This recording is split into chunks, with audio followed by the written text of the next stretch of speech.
జై తెలుగుదేశం, జై తెలుగుదేశం. వేదిక మీద పెద్దలందరికీ పేరు పేరున నా హృదయపూర్వక నమస్కారాలు. అందరి పేర్లు ఎట్టుకో మీకు బాగా తెలుసు, మళ్ళీ చెప్పాల్సిన అవసరం లేదు. రాజకీయ పార్టీలకి కార్యకర్తలు ఉంటారు, కానీ తెలుగుదేశం పార్టీకి కుటుంబ సభ్యులే సొంతం అవుతారు. భారతదేశంలో ఎన్నో ప్రాంతీయ పార్టీలు ఉన్నాయి, కానీ కేవలం ఒక తెలుగుదేశం పార్టీలోనే కార్యకర్తల్ని చూస్తే కుటుంబ సభ్యుల్ని చూసే సంస్కారం మనకుంది. అందుకే ఇప్పుడు కూడా హైదరాబాద్ పార్టీ ఆఫీస్కి వెళ్తే సొంత కుటుంబ సభ్యులు ఇంటికి వచ్చినప్పుడు భోజనాలు ఎట్లా పెడతామో అదేవిధంగా ఇప్పుడు కూడా గౌరవ ముఖ్యమంత్రి చంద్రబాబు నాయుడు గారు మనకి హైదరాబాదులో అమరావతి పార్టీ ఆఫీస్లో కూడా భోజనం పెడుతున్నారు. మొన్న జరిగిన మహానాడులో చెప్పా, కార్యకర్తలే మా అధినేత అని. ఇది కేవలం చెప్పేదాని కాదు, కేవలం ఏదో రాసుకుని వెళ్ళేదాని కాదు. ఇది సామాన్య కార్యకర్త దగ్గర నుంచి జాతీయ పార్టీ అధ్యక్షుల వరకు అందరికి అర్థమవ్వాలని మేము పెడతాం జరిగింది. కొంతమంది నాయకులు వస్తారు వెళ్తారు, కానీ కార్యకర్తలే తెలుగుదేశం పార్టీకి సొంతం. 2019 నుంచి 24 మధ్య మనం చూసాం. ఒక అంజిరెడ్డి తాతను చూసాం, ఆయన బీఫామ్ లాక్కోవాలని ఎవరన్నా ప్రయత్నిస్తే తొడగొట్టి మీసాలు తిప్పి రా బిడ్డ రా అని చెప్పినాడు. మంజులమ్మని చూసాం, పల్నాడులో ఏకంగా ఆమె బూత్లో గట్టిగా ఉందని ఆమె పైన దాడి చేస్తే రక్తం కారుతున్నా కూడా బూత్ వదలకుండా చివరి ఓటు పడి మన బాక్స్ని సీల్ చేసే వరకు కదలకుండా నిలబడింది. తోట చంద్రయ్యను కూడా చూసాం, కత్తి తీసుకుని మెడ పైన పెట్టి ఒక్కసారి వాళ్ళ నాయకుడికి పార్టీకి జై జై కొట్టమంటే జై తెలుగుదేశం, జై చంద్రబాబు నాయుడు అని ప్రాణాలు కోల్పోయాడు చంద్రయ్య. అందుకే నేను గర్వంగా చెప్తున్నా, భారతదేశంలో ఏ రాష్ట్రంలో కానీ దేశంలో కానీ ఎక్కడ లేని విధంగా కొత్త చట్టం మేము తీసుకొచ్చాం. ఇట్లా ఫ్యాక్షన్ దాడిలో ఎవరిని చనిపోతే ప్రభుత్వ ఉద్యోగం కల్పిస్తామని మేము తీసుకొచ్చాం. తోట చంద్రయ్య కొడుక్కి ఉద్యోగం ఇప్పించే బాధ్యత నేను వ్యక్తిగతంగా తీసుకున్నా. ఇది మనందరికి ఉన్న అనుబంధం, ఇది తెలుగుదేశం పార్టీ. గడిచిన 5 సంవత్సరాలు అందరం త్యాగాలు చేశాం, అడుగడుగున ఇబ్బంది పడ్డాం, కేసులు కూడా పెట్టించుకున్నాం.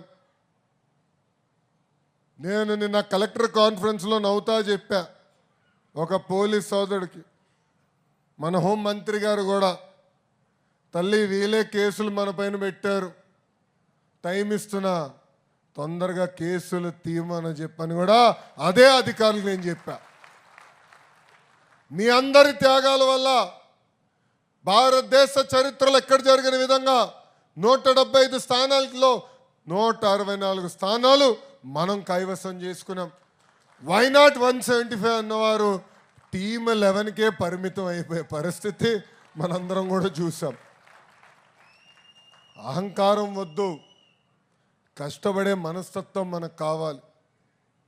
ఎన్ని ఆర్థిక ఇబ్బందులున్నాయో నాకు తెలుసు. సకాలంగా జీతాలు చెల్లించడానికి ఇబ్బంది పడుతున్నాం, కానీ చాలని పెన్షన్ని మనం పెంచాం. ఈరోజు గర్వంగా మనందరం చెప్పుకోవాలి, భారతదేశంలో ఏ రాష్ట్రంలో ఇవ్వని విధంగా మనం పెన్షన్ ఇస్తున్నాం. ప్రతి వృద్ధుడికి 4,000 రూపాయలు, వికలాంగులకి 6,000 రూపాయలు, బెడ్కి పరిమితం అవుతే 15,000 రూపాయలు ఇచ్చిన ఏకైక రాష్ట్రం ఆంధ్ర రాష్ట్రం. తల్లికి వందనం అవుదన్నారు, చేసి చూపించాం. ఇంట్లో ఎంతమంది పిల్లలున్నా అంతమంది పిల్లలకి ఈరోజు తల్లికి వందనం ఇస్తున్నాం. ఆనాడు చెప్పాం, మహిళలు ఉచితంగా బస్సులో ప్రయాణించే హక్కు కూడా కల్పిస్తా ఉన్నాం, కల్పించాం. ఈరోజు ఉచితంగా గ్యాస్ సిలిండర్లు అందజేస్తున్నాం. ఇట్లా ఇచ్చిన ప్రతి హామీ నిలబెట్టుకుంది మన కూటమి ప్రభుత్వం. చాలామంది అన్నారు డిఎస్సి అవుతుందా, చేయగలుగుతాడా అని. 150 రోజుల్లో నోటిఫికేషన్ ఇచ్చి ఆఫర్ లెటర్లు వాళ్ళ చేతుల్లో కూడా పెట్టిన ఘనత మన కూటమి ప్రభుత్వం. 1000 కాదు, 2000 కాదు, 16,000 ఉపాధ్యాయుల పోస్టులు.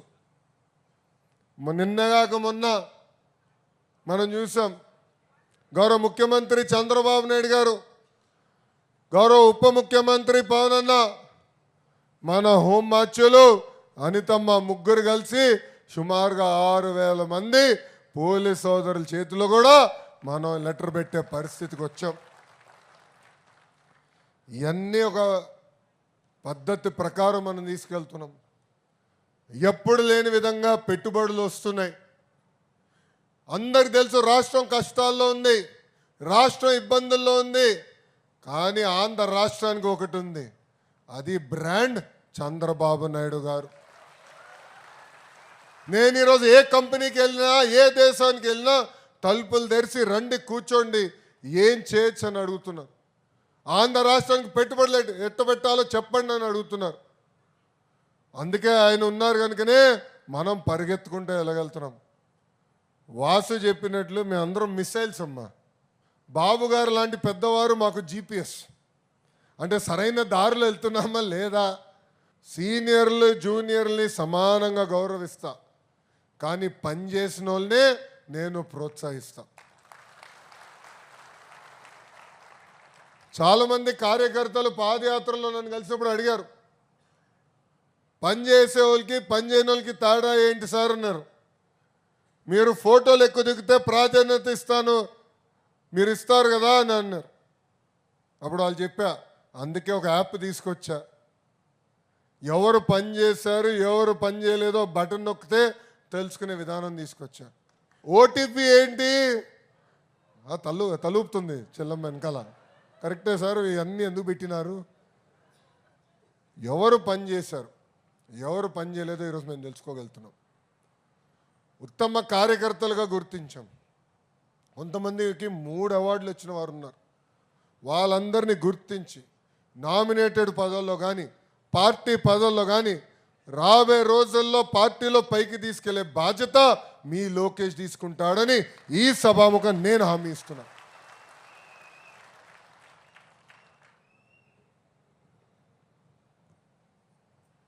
అబద్ధం తీయగా ఉంటుంది,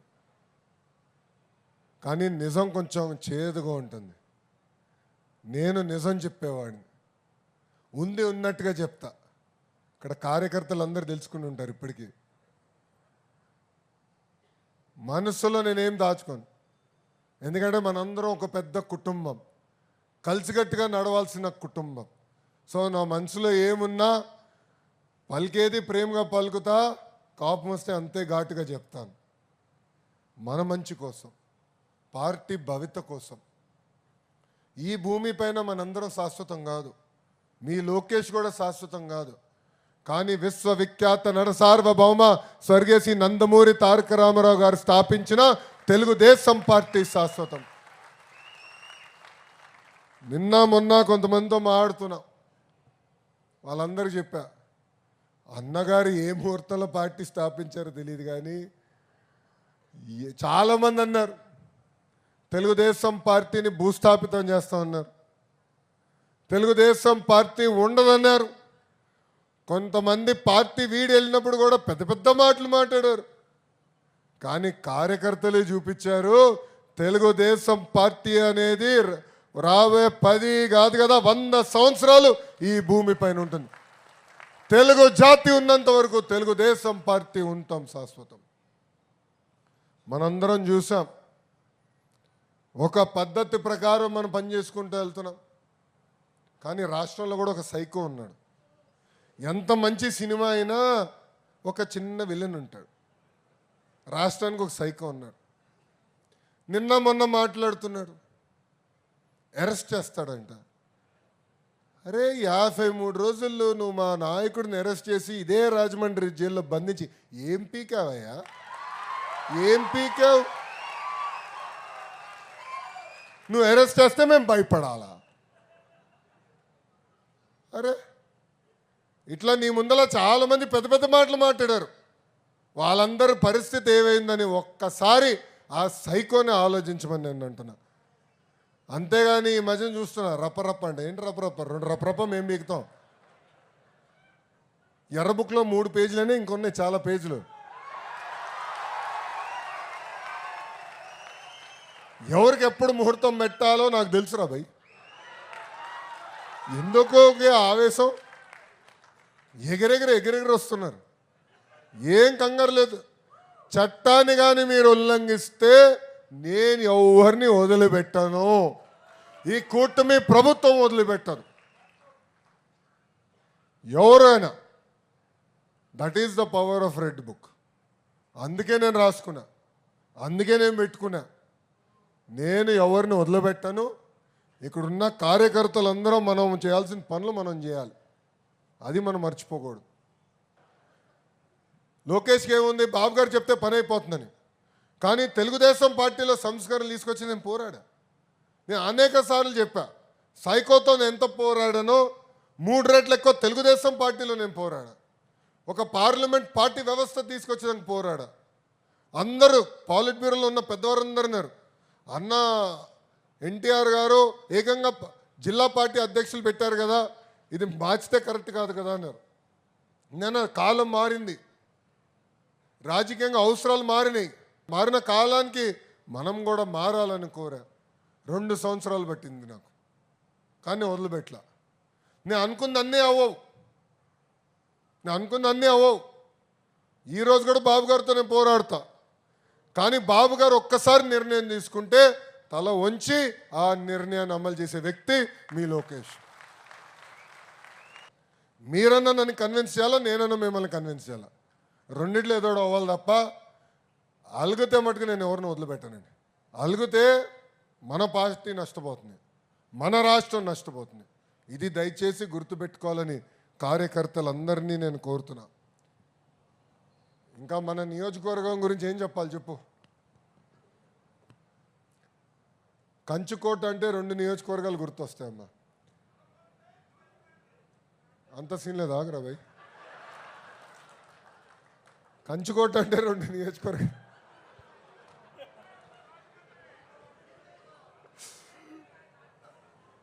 అయ్యా, నాకు మా మామగారు చిచ్చు పెట్టేటట్టున్నావు స్వామి. నేను ఎక్కడున్నాడు ఆ మహానుభావుడు, ఎవడు చెప్పాడు?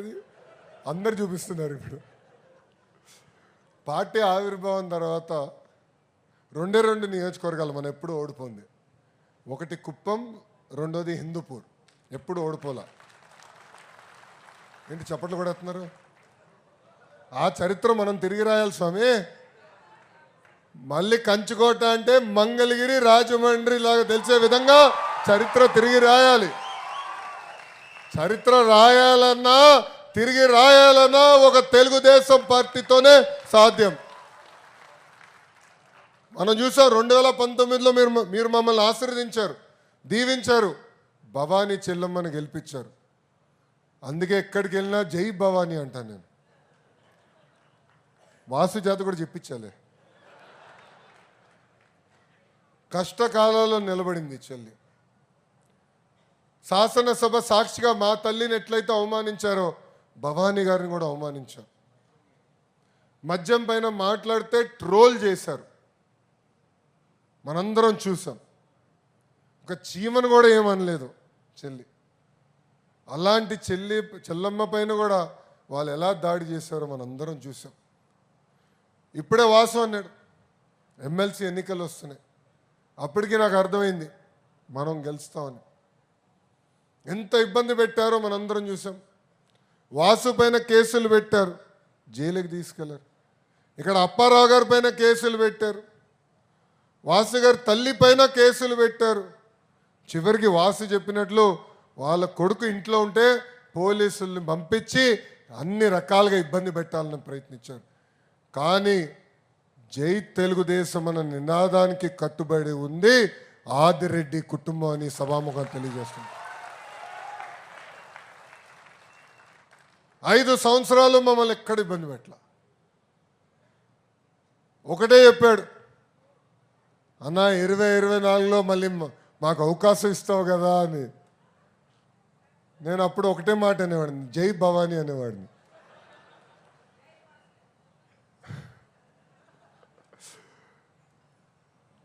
అమ్మ, కష్టకాలాల్లో ఎవరు మనతో నిలబడతారనేది మనకు ముఖ్యం. అధికారంలో ఉన్నప్పుడు కప్పలాగా కొంతమంది వస్తారు, అంటే నీళ్ళు ఎక్కడుంటే అక్కడ కప్పలు ఉంటాయి. నేను మర్చిపోను, నేను వదిలిపెట్టాను. ఇప్పుడు అధికారంలోకి వచ్చిన తర్వాత మేము పార్టీలోకి వస్తామంటే అవసరం లేదబ్బా. మా తలుపులు ఒకవైపే తిరుగుతాయి, బయటికే. లోపలికి ఎవడు వచ్చేదాకలా నాయకులను తయారు చేసే శక్తి తెలుగుదేశం పార్టీకి ఉంది. అందుకే పార్టీలో కొన్ని సంస్కరణలు తీసుకొస్తున్నాయి. ఇంకా అనుబంధ విభాగాల అధ్యక్షులు కానీ అధ్యక్షురాలు కానీ కంపల్సరీ ఒక పార్లమెంట్ పార్టీ అధ్యక్షుడిగా కానీ లేదంటే స్టేట్ కమిటీ ప్రధాన కార్యదర్శి ఉపాధ్యక్షుడిగానే పనిచేసి ఉండాలని, పార్టీ మూలాల్ని బలోపేతం చేయాలని నా లక్ష్యం. ఇప్పుడే సుజయ్ గారు చెప్పినట్లు వారానికి ఒక రోజు నేను పార్టీ ఆఫీస్కి వెళ్తున్నా. నేను ఒకరోజు, గౌరవ ముఖ్యమంత్రి చంద్రబాబు నాయుడు గారు ఒకరోజు వెళ్తున్నాం. ఎందుకంటే మీకు అందుబాటులో ఉండేదానికి, మీ సమస్యలు తెలిసేదానికి, పార్టీని ఇంకా పటిష్టంగా గ్రామ స్థాయి నుంచి కాదు కదా బూత్ స్థాయి నుంచి ఎట్లా బలోపేతం చేయాలనేది అది మా లక్ష్యం, మా ఆలోచన. అందుకే ఒక కొత్త కార్యక్రమం ఇచ్చాం. కొన్ని బూతులున్నాయి ఎప్పుడు గెలవని బూతులు, అక్కడ కంపల్సరీ మనం ఎవరైతే పదవులు ఇచ్చామో వాళ్ళందరూ తిరగాలి, కూర్చోవాలి, ఒక కార్యక్రమం పెట్టాలి. ఒక్కొక్క బూత్ మనం వర్క్ చేయాలి. ఒక్కొక్క బూత్ గెలిస్తే అన్ని నియోజకవర్గాలు కైవసం చేసినాక అవకాశం ఉంటుంది. కానీ ఇక్కడ ఉన్న కార్యకర్తలందరికీ నేను కొన్ని విషయాలు చెప్పదలుచుకున్నా. మొదటిది, పార్టీ ఇచ్చిన కార్యక్రమాలు తూచా తప్పకుండా మనం అమలు చేద్దాం, కలిసికట్టుగా చేద్దాం. మీరు చేసే కార్యక్రమాలన్నీ మై టీడీపీ ద్వారా అందరు డౌన్లోడ్ చేసుకున్నారా? మై టీడీపీ డౌన్లోడ్ చేసుకున్న వాళ్ళందరూ చేతుల పైకి ఎత్తండి. అబ్బా, అందరు చేసుకున్నారు.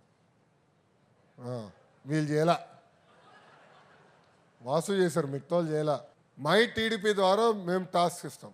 కారణం ఏంటంటే మీరు చేస్తున్నారో లేదో, ఎవరు చేస్తున్నారో ఎట్లా తెలుసుకుంటాం? ఇప్పుడు పెన్షన్ ఇస్తున్నాం, బూత్లో మనం ఉంటాం, వెళ్దాం, మమైక్యం అవుదాం. ఎందుకంటే 4,000 రూపాయలండి, అంటే సంవత్సరానికి సుమారు 48,000 రూపాయలు మనం ఇస్తున్నాం. చాలా పెద్ద అమౌంట్ అది. అది మనం చెప్పుకోవాలి. వికలాంగులకి ఇచ్చినప్పుడు మనం చెప్పుకోవాలి. రేపు తల్లికి వందనం ఉంటుంది, చెప్పుకోవాలి. ఏదో ఇచ్చేసామని కాదు, వెళ్ళాలి, మాట్లాడాలి, మమైక్యం అవ్వాలి. ఇప్పుడు వాసు పెద్ద మాట అన్నాడు ఈరోజు, మంగళగిరితో పోటీ పెడతానని. ఈ సభాముఖంగా ఛాలెంజ్ నేను స్వీకరిస్తున్నాను. సమయం లేదు మిత్రమా, సమయం లేదు. యుద్ధమే,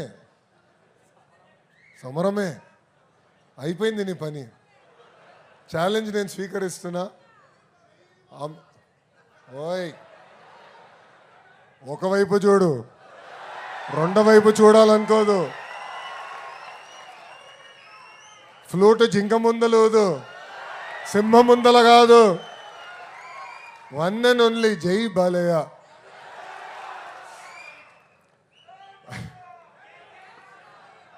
ఆయన అంత పవిత్రమైన వ్యక్తిని నేను ఏనాడు చూడలే. కోపం ఎంత స్పీడ్గా వస్తుందో ప్రేమ కూడా అంతే స్పీడ్గా వస్తుంది. నాకు బ్రహ్మనికి పెళ్ళై 19 సంవత్సరాలు అయింది. బ్రహ్మని గ్రాడ్యుయేషన్ అనుకుంటా, నా గ్రాడ్యుయేషన్ యూఎస్ ఉన్నప్పుడు ఆయన వచ్చారు. సో జనరల్గా పెద్దవారు అమ్మ నాన్న వచ్చారు, అత్తగారు మామగారు వస్తే హోటల్లో పెడతాం. మనం ఉండేది ఇంత బుల్లి అపార్ట్మెంట్, వాళ్ళే ఎందుకు పెడతాం. సో బాబుగారు అమ్మ నాన్నగారు వచ్చారు, ప్రోగ్రామ్ అయిపోయింది, వెళ్ళిపోయారు. బాలయ్య బాబు గారు సీరియస్, సరే నా హోటల్లో నా వల్ల ఉట్లేదురా అన్నాడు. కానీ ఇంట్లో ఉండేదే 1 బెడ్రూమ్ అపార్ట్మెంటు, దాంట్లో మీరు ఎక్కడ పడతారు, నేను ఎక్కడ పడతాను. ఏం పర్లేదు అల్లుడు గారు, నేను వస్తున్నా అని చెప్పి నీగా పెట్టేడు సర్దుకుని వచ్చేసాడు ఆయన. ఎంత సింపుల్, అసలు ఆశ్చర్యం వస్తుంది ఒక వ్యక్తి అంత సింపుల్గా ఉండగలుగుతామని. నేను కూడా అంత సింపుల్గా ఉండలేను స్వామి, ఆయన అంత సింపుల్. సో ప్రేమ అంతే స్పీడ్గా వస్తుంది, కోపం కూడా అంతే స్పీడ్గా వస్తుంది మా ముద్దల మావయ్య దగ్గర. సో ఇప్పుడు వాసు అన్నాడు మంగళగిరిలో పోటీ పెడతామని. 2019లో మీ అందరూ తెలుసు 5,300 ఓట్లతోనే ఓడిపోయా. ఒకరోజు బాధ ఆవేదన ఉంటుంది, ఎవరికైనా ఉంటుంది కదా ఓటమి తర్వాత. కానీ రెండో రోజు నుంచి ఆ బాధ ఆవేదన నాలో కసి పెంచింది, కమిట్మెంట్ పెంచింది. అందుకే మీరు చూస్తే మంగళగిరి ఎవరైనా కలవాలంటే ఎమ్మెల్యేలందరూ ఆగాల్సిందిరా భయ్. మంగళగిరి ప్రజల్ని ఫస్ట్ కలుస్తా, మంగళగిరి నాయకులు కలుస్తా, తర్వాత ఎవరిని కలుస్తా. కానీ దానికన్నా ముఖ్యమైనది ఏంటంటే ప్రేమ, పలకరింపు. సో మీ బూత్లో ఉన్న ప్రజల్ని, యూనిట్లో ఉన్న ప్రజల్ని, క్లస్టర్లో ఉన్న ప్రజల్ని, మండల్లో ఉన్న ప్రజల్ని ప్రేమగా పిలవండి. అందరి సమస్యలు మనం పరిష్కరించలేం, దేవుడు కూడా పరిష్కరించలేడు. కానీ చెప్పే విధానం ఉంటుంది, చెప్పే స్టైల్ ఉంటుంది, ప్రేమతో గెలుచుకోవాలి. నేను మిమ్మల్ని అందరూ కోరేది ఒకటే, 151 11 అయిందంటే దానికి ప్రధానమైన కారణం అహంకారం. అహంకారం వదిలిపెట్టుకోవాలి. ఎందుకంటే అధికారం ఎలాంటిదంటే క్యాన్సర్ లాంటిది, అన్ని వ్యసనాలు వస్తాయి. అహంకారం వచ్చేస్తుంది, నరనరాల వచ్చేస్తుంది. అది పోగొట్టుకోవాలి. ఎంత ఎదిగే కొద్దీ తగ్గి ఉండాలి, అది మనందరం నేర్చుకోవాలి. అండ్ చివరిగా మనందరూ గుర్తుపెట్టుకోవాల్సిన విషయం అది, అధికారంలో ఎన్ని దశాబ్దాలు ఉన్నా మనం చివరికి వెళ్ళేది మన దేవాలయం, అది మన పార్టీ ఆఫీస్, మన పార్టీ. అది మనందరం గుర్తుపెట్టుకోవాల్సిన అవసరం ఉంది. అందుకే ఎంత పని ఒత్తిడున్నా, ఎన్ని యాక్టివిటీలున్నా నేను కంపల్సరీగా కార్యకర్తలు కలవాలి. ఏ నియోజకవర్గంకి వెళ్ళినా కార్యకర్తలతో ఇట్లా మాట్లాడాలి. అందరితో ఫోటో దిగుతాను, ఎవరు కంగారు పడద్దు, తోపులాట చేసుకోవద్దు, అరవద్దు. క్రమశిక్షణ, లైన్గా రండి. వెనకాలన్న చివరి వ్యక్తితో ఫోటో దిగి వెళ్తా, ఆ డౌట్ వద్దు మీకు. పాదయాత్రలోనే ఇచ్చా, ఇది పెద్ద పని కాదు. కానీ మీరందరూ కూడా గుర్తుపెట్టుకోవాల్సింది ఏంటంటే, ఈరోజు వాసు ఒక ట్రస్ట్ ఏర్పాటు చేసి ప్రజలు కూడా మెరుగైన సేవలు చేస్తున్నాడు. ఆనాడు అన్న క్యాంటీన్ లేకపోతే అన్న క్యాంటీన్ ఏర్పాటు చేసి సేవలు చేశారు. ఇది మనందరం గుర్తుపెట్టుకోవాలి.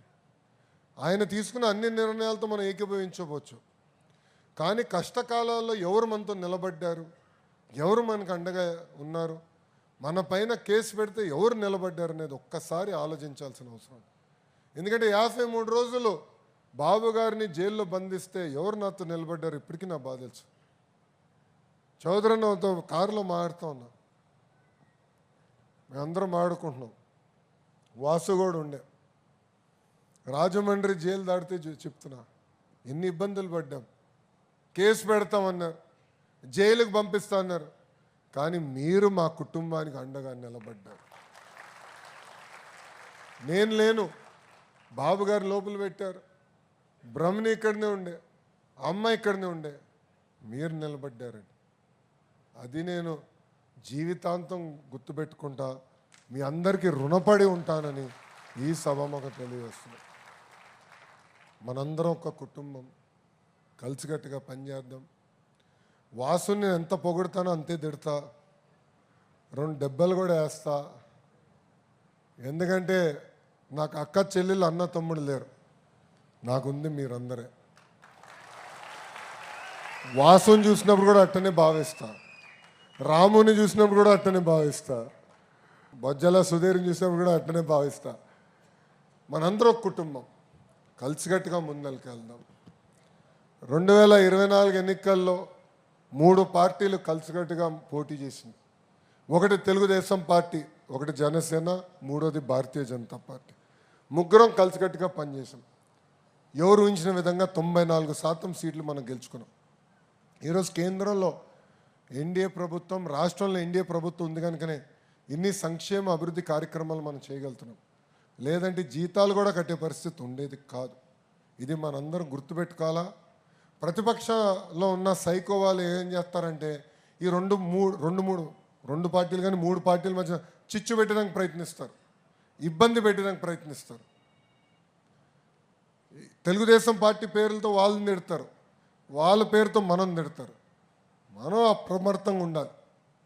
మీ అందరూ ఒకటి చెప్తున్నా, no crossfire, no misfire, no విడాకులు.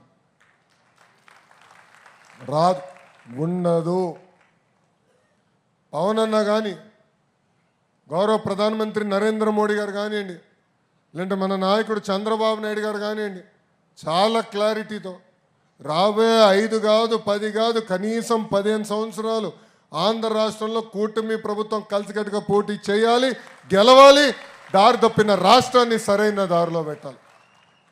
దీనికి అందరం కష్టపడాలి. మీరందరూ చూస్తున్నారు, బాబు గారు 70 సంవత్సరాలు ఎంత పరిగెడుతున్నాడండి? పరిగెడుతున్నాడు లేదా? చచ్చిపోతున్నా నేను. ఆయన స్పీడ్ ఇప్పటికే అందుకోలేకపోతున్నారా బాబు? Any doubt? బాబు గారు ఎనీ డౌట్ రా భయ్? మొన్న ఎవరు అడిగారు బాబు గారు సీక్రెట్ ఏంటంటే నేను చెప్పాను, అది ఒక 75 year old కాదు రా భయ్, ముగ్గురున్నారు 20 సంవత్సరాల కుర్రోళ్ళు, ముగ్గురు పరిగెడుతున్నట్టు ఉంది అది. ఆయన ఎక్కడా అసలు తగ్గేదే లేదు, చచ్చిపోతున్నాం మేము అందరం. నిన్న కలెక్టర్ కాన్ఫరెన్స్ పూర్తి చేసుకున్నారు, ఢిల్లీకి వెళ్ళారు, మొత్తం ప్రిపేర్ అయ్యారు. సుమారుగా 5 కేంద్ర మంత్రులు కలుస్తున్నారు, కష్టపడుతున్నారు, చాలా సిస్టమేటిక్గా పనిచేస్తున్నారు. ఎందుకంటే మన భవిష్యత్తు కోసం, మన పార్టీని శాశ్వతంగా నిలబెట్టేదానికోసం. అందరూ గుర్తుపెట్టుకోవాలి, ఒక కార్యకర్తగా నేను మీకు అందుబాటులో ఉంటా, మీ సమస్యలు ఏంటి తెలియజేయండి. నేను ఇక్కడ ఉన్న మిమ్మల్ని అందరూ చివరిగా కోరేది ఒకే విషయం, మన బూత్లో సమస్య ఉంటే మనం బూత్లో మాట్లాడుకోవాలి, లేదంటే యూనిట్లో మాట్లాడాలి, క్లస్టర్తో మాట్లాడాలి, లేదంటే డివిజన్లో మాట్లాడాలి, లేదంటే పట్టణ పార్టీతో మాట్లాడాలి, తర్వాత వాసు దగ్గరికి రావాలి. మన సమస్యలు మనమే పరిష్కరించుకోవాలి. అంతేగాని అధైర్యపడి దానివల్ల మళ్ళీ తీవ్రంగా నష్టపోయేది మనమే. అందరి సమస్యలు నేను తీర్చగలుగుతానని అనట్లా. ఒకే రోజు దేవుడు కూడా అన్ని కోరికలు తీర్చలేడు రా స్వామి. నేను దేవుడు కాదు, నేను మనిషినే. నేను 10 నిర్ణయాలు తీసుకుంటా, 3 తప్పవుతాయి. చెప్పాల్సిన బాధ్యత మీది, అది సరిదిద్దుకోవాల్సిన బాధ్యత నాది. అంతేగాని మళ్ళీ అలిగి ఇంట్లో పడుకోకూడదు. నాకు వర్తిస్తుంది, వాసుకి అదే వర్తిస్తుంది, సుజయ్ గారు కానీ చౌదరి అన్న కానీ అందరికీ ఇదే వర్తిస్తుంది. మేమందరం నేర్చుకోవడానికి సిద్ధంగా ఉన్నాం. ఈయన తప్పులు చేస్తే సరిదిద్దుకోవడానికి సిద్ధంగా ఉన్నాం. తెలియజేయాల్సిన బాధ్యత ఇక్కడున్న కార్యకర్తలందరిపైన ఉందని నేను తెలియజేసుకుంటూ, ఇచ్చిన అన్ని కార్యక్రమాలు తూచా తప్పకుండా అమలు చేయాలి, కష్టపడాలి. కష్టానికి వేరే ఆప్షన్ లేదు. సక్సెస్కి షార్ట్ కట్ ఉండదు. నేను అనుకున్నా 2019లో, అరే ఇంత చరిత్ర ఉన్న కుటుంబం ఏమవుతుంది, గెలకుండా పోతామా అని అహంకారంతో వెళ్ళి ఓడిపోయా. ప్రజలు చెప్పారు ఆగ్రహమే 5 సంవత్సరాలు కష్టపడదు అప్పుడు చూద్దాం అన్నారు. అదే ప్రజలు నన్ను ఆంధ్ర రాష్ట్రంలో ఎప్పుడు లేని విధంగా 91,000 మెజార్టీతో గెలిపించి శాసనసభకు పంపించారు. ప్రజలు చెప్పేది ఏంటి? అహంకారం వద్దు, ఒళ్ళ దగ్గర పెట్టుకుని పనిచేయి, కష్టపడు. ఈ 3 చెప్తున్నారు.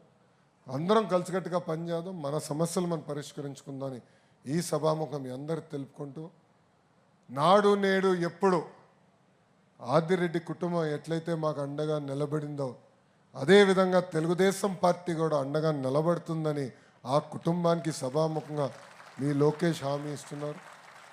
కలిసికట్టుగా కష్టపడదాం, కలిసికట్టుగా పార్టీని ఇంకా బలోపేతం చేద్దాం. అన్ని వైపులు చాలా రాజకీయ చరిత్ర ఉన్న కుటుంబం. అప్పారావు గారి దగ్గర నుంచి ఎర్రంనాయుడు గారు మొదలుపెట్టిన దగ్గర నుంచి ఇప్పుడు వాసు కానీ రాము వరకు కూడా ఒక చరిత్ర ఉంది. ఈరోజు మీరు చూస్తే ఒక అద్భుతమైన టీం వర్క్తో పనిచేస్తున్నాం. ఢిల్లీ నుంచి గల్లీ వరకు అంతా టీం వర్కే. ఎవరు నువ్వు కేంద్ర మంత్రి అని ఆయన ఫీల్ అవడు, నేను రాష్ట్రంలో మంత్రి అని నేను ఫీల్ అవ్వను. ఇద్దరం తెలుగుదేశం పార్టీ కార్యకర్తలు మనం ఫస్ట్ అనే ఫీలింగ్తో మేము పనిచేస్తున్నాం. అందుకే పనులు అవుతున్నాయి, అందుకే పనులు చేయగలుగుతున్నాం. అదేవిధంగా అందరూ పనిచేయాలని సభాముఖంగా కోరుకుంటూ, నాకు ఇంత అద్భుతమైన అవకాశం ఇచ్చిన కార్యకర్తలందరికీ పేరు పేరున నా హృదయపూర్వక ధన్యవాదాలు తెలుపుకుంటూ మీ అందరి దగ్గర నుంచి సెలవు తీసుకుంటున్నాను. జోహార్ అన్న ఎన్టీఆర్, జోహార్ అన్న ఎన్టీఆర్. చంద్రబాబు నాయుడు గారి నాయకత్వం, చంద్రబాబు నాయుడు గారి నాయకత్వం.